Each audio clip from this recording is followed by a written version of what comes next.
kita korek footing untuk buat tandas di belakang ni. Anda dapat tengok ini satu tandas, tapi saya buat footing dia besar 3x6 ni. Satu ni. Kenapa saya buat besar? Sebab di atas tandas ni nanti ada kita nak letak tangki air. Mungkin 2 tangki air. Yang satu dia mungkin 200 gallon. Jadi berat. Bila berat, kita perlukan footing yang besar. Kalau anda tengok ni, kenapa footing ni besar sangat? Sebab di atas bilik air ni nanti kita buat slab. Lepas tu atas slab tu kita letak tangki air, 2 biji tangki air. So rumah ni tangki air dia saya letak dekat luar.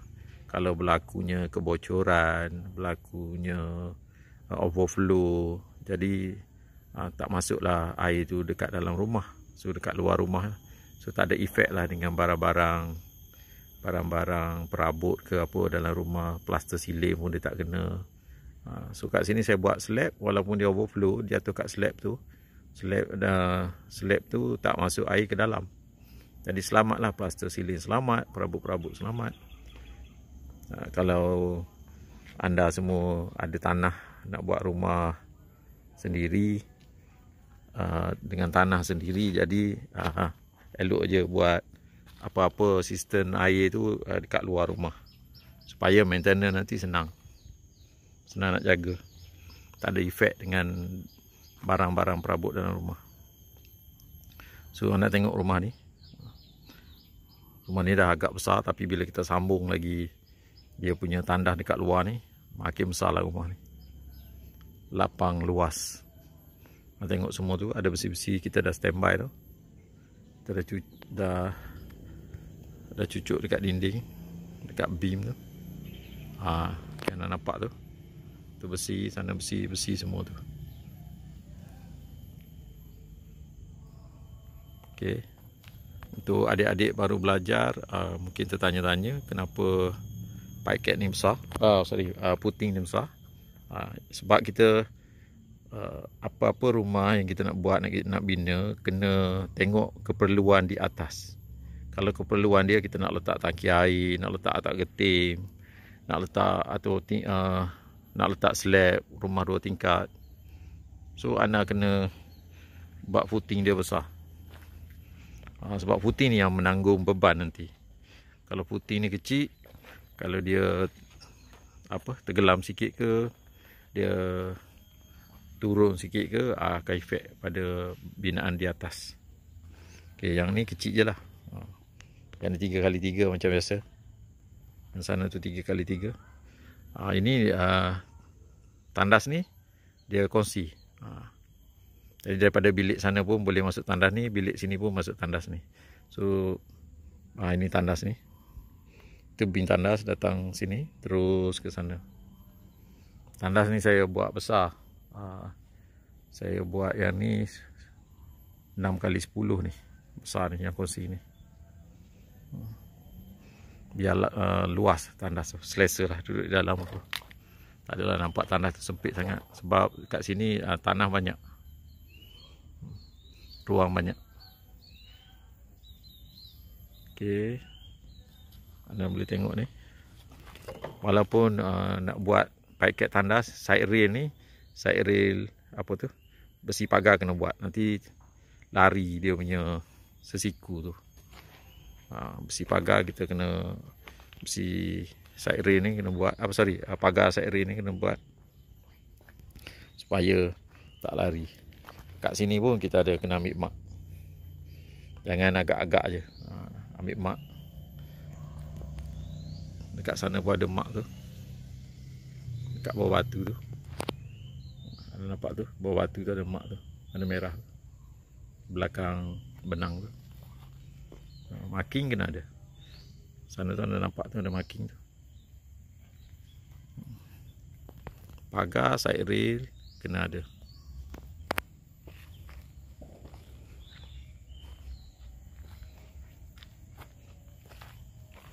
Kat sini kita marking dekat atas side rail. Lepas tu dekat sana tu Okay, kita marking kat atas tu. Yang hitam tu kita panggil cong lah. Kita panggil tengah-tengah. Okay.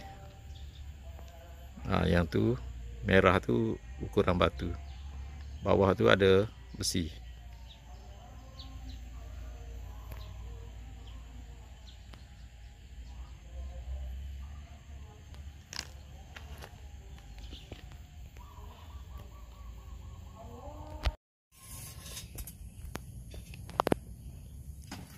Ini saiz kita punya footing untuk tandas yang ada tangki air tu kat atas tu. Besar ni. 3 kaki kali 8 kaki.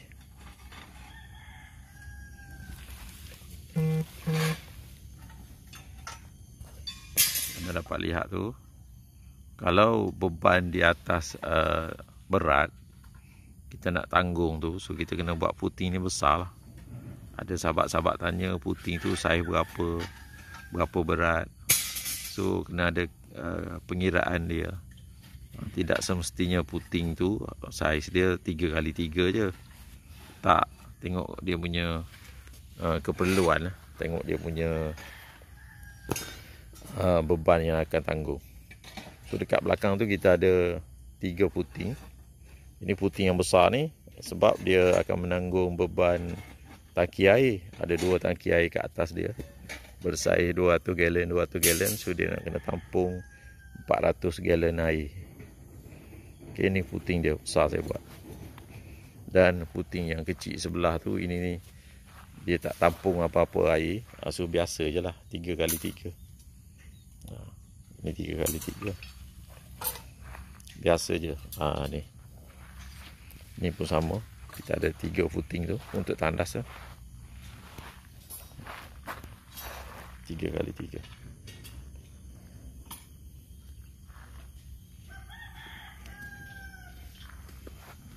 Okay, anda dapat tengok perbezaan dia. Ada sahabat-sahabat yang tanya tu, apa footing nak kena buat. Kalau beban di atas tu kecil sikit, macam pos nak sambut tepi-tepi rumah tu, kalau nak pakai tiang 4x4 tu, itu tanam tiang tu pun boleh, korek lubang 1x1, konkrit je bawah tiang tu, tak payah pakai footing. Tapi kalau beban di atas tu berat, lebar dan panjang dia punya, kita nak sambung tu, kena pakai footing lah, takut dia turun.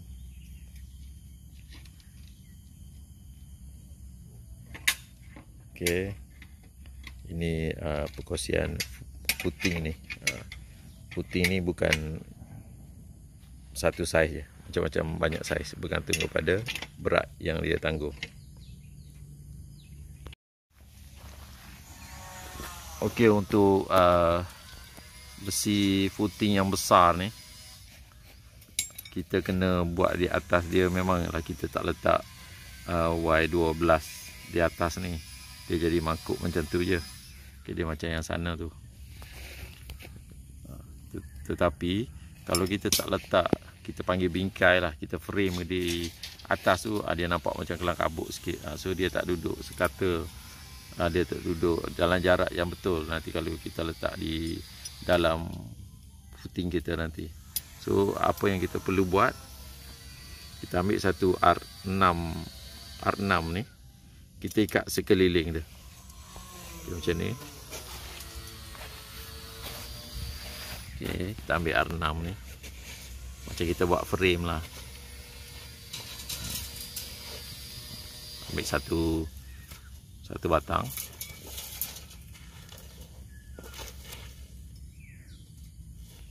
Kita bengkokkan dia, buat frame lah. Buat frame.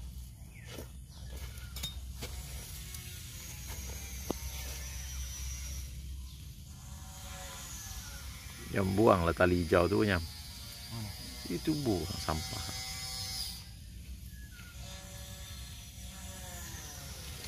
Ya. Okey, kita buat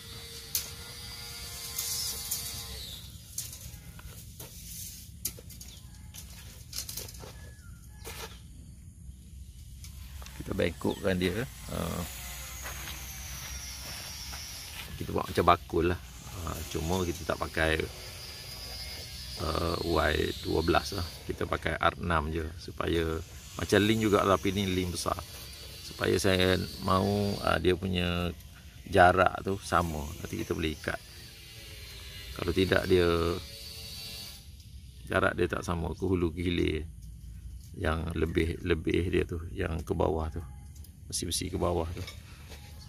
Sebab dia macam free kan. Hanya tengok ni beza dia.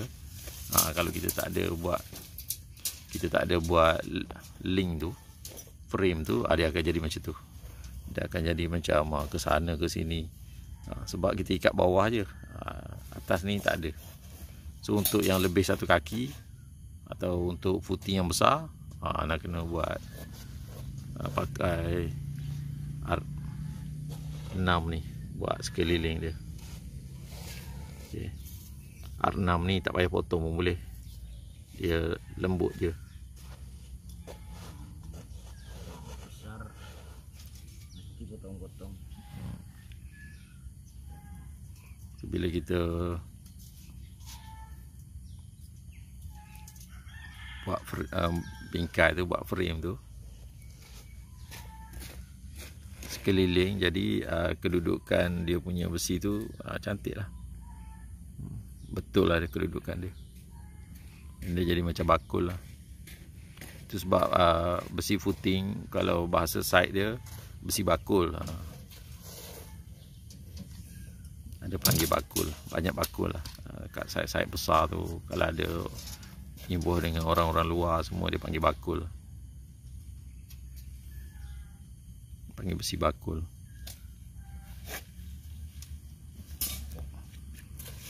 Kasih ikat lah. Ya.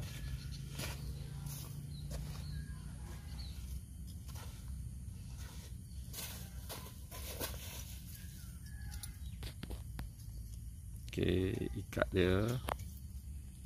Dah sekeliling tu, kita dah dapat sekeliling tu.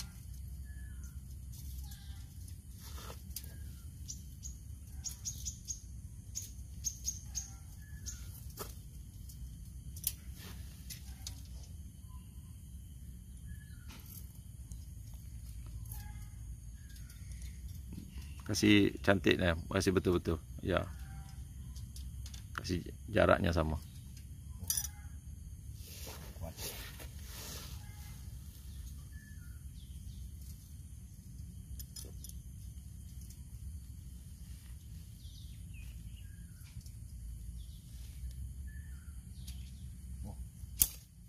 Okey.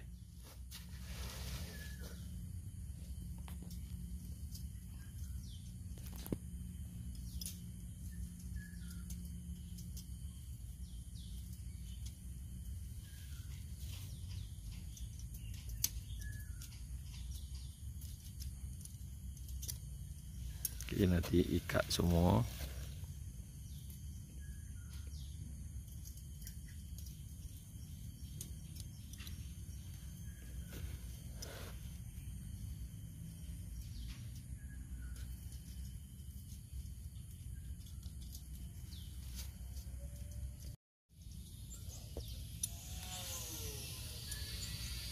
Okey, bila kita ikat semua pada jarak yang betul, so dia punya kekuatan tu kuat lah.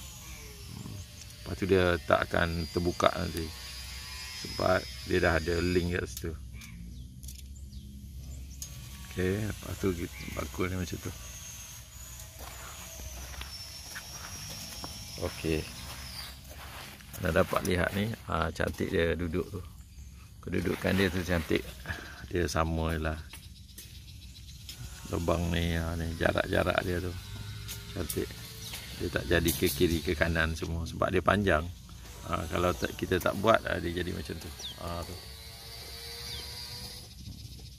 Biasalah besi ni memang dia akan, masa kita bengkok tu, dia ada sikit-sikit lari-lari. Jadi kedudukan dia, kalau kita tak pasang link kat atas tu, dia jadi macam tu kan. Dia jadi macam lari-lari sikit. So beban yang dia nak tanggung tu lain, berbeza lah. So kalau kita dah ikat ni, dia cantik.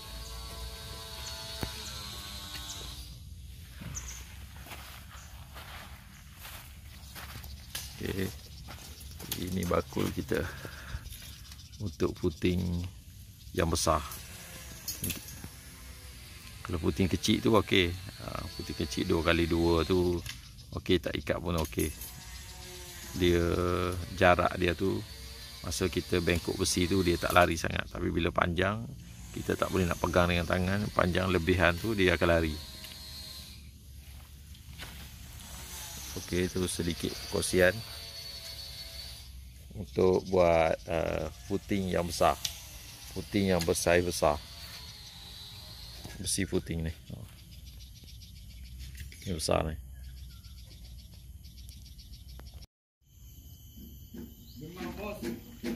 Okey, ini footing besar kita yang saya cerita dalam video sebelum ni. Footing untuk tandas di belakang rumah ni. Footing ni memang besar saiz dia, kerana tandas ni bilik air ni akan menampung 2 tangki air. Apa yang saya nak kongsi dekat sini untuk sahabat-sahabat yang selalu bertanya pasal saiz puting ni. Jadi puting ni tidak semestinya ada satu saiz lah. Saiz dia mengikut keperluan. Kalau anda tengok yang di sana tu 3x3 je, sana 3x3. Tapi yang ni 3x8. Sebab puting ni kena besar, dia nak menanggung beban yang berat. Jadi puting tidak ada satu saiz, macam-macam saiz ada. Tengok keperluan dia. Keperluan, lepas tu kedudukan. Harap anda semua faham. Kalau anda rasa kawasan tu, tanah tu perlu footing yang besar, nak buat yang besar. Sebab footing ni penting lah, dia menanggung beban awal di atas tanah. Lepas ni nanti kita buat sambung bing ni, dah kita ada besi kat sini, kat sana pun ada besi semua. Sambung bing ni lurus ya ke sana. Dia tak ada putus ni, bing belakang ni. Kat sana semua tu dah ada besi semua. Anda dah tengok kat tepi tu semua dah ada besi. Saya dah letak besi keluar daripada beam tu untuk kita sambung sini. Kat sini pun ada tertimbus dengan tanah. Ini beam dinding. Depan sini nanti ada pintu masuk untuk tandas yang di luar ni, tandas di ruang tamu. Okay. Ini bing lurus ya, satu bing terus pergi. Kerana di belakang ruang tu, di antara tandas depan ni dengan tandas belakang tu ada satu store di belakang.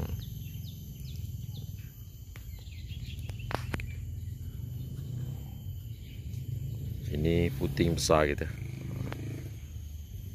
Yang di dalam rumah hari tu pun ada satu puting besar tu yang kita buat, yang di tengah-tengah tu. Tapi mungkin anda tak perasan di video sebelum ni. Puting kalau kita nak buat kotak pun boleh. Kalau kita tanah tu cantik semua, tak buat kotak pun boleh. Kotak lagi kemas lah. Untuk dalam, untuk bangunan yang besar-besar tu kita buat kotak lah. Untuk additional dekat belakang ni tak, boleh lagi kita tak buat kotak. Jadi tanah dia keras. Saya tak sempat semalam nak kongsi semasa kita masuk besi di dalam ni. Saya ada urusan. Jadi saya datang tu workers dah konkrit dah.